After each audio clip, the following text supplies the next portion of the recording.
এবারের জন্মদিনটা অন্যবারের জন্মদিনের থেকে অনেকটা ডিফারেন্ট ছিল। কারণ এত বছরে ফার্স্ট টাইম জন্মদিনে বাড়িতে ছিলাম না। সেটার আরেকটা রিজনও ছিল যে মায়ের টেস্ট ছিল।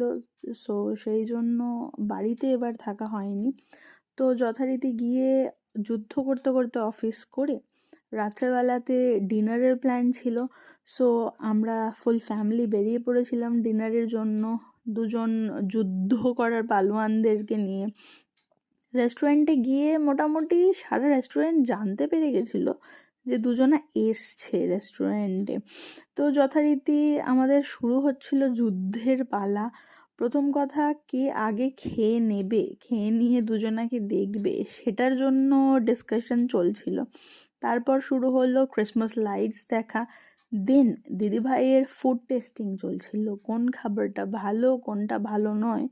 দেন সকাল থেকে পিপিনের জন্য সারপ্রাইজ প্ল্যান করার পর অবশেষে সারপ্রাইজ দিয়ে নিজে তো এক্সাইটেড প্রচণ্ড, তার থেকে বড় কথা হচ্ছে কেকটা কখন খাওয়া হবে সেটার জন্য এক্সাইটমেন্ট দ্বিগুণ। সো কাটতে দেওয়া হচ্ছিল না কেকটা, তার আগেই প্রিপারেশন হচ্ছিল কখন খাবো সেটার জন্য।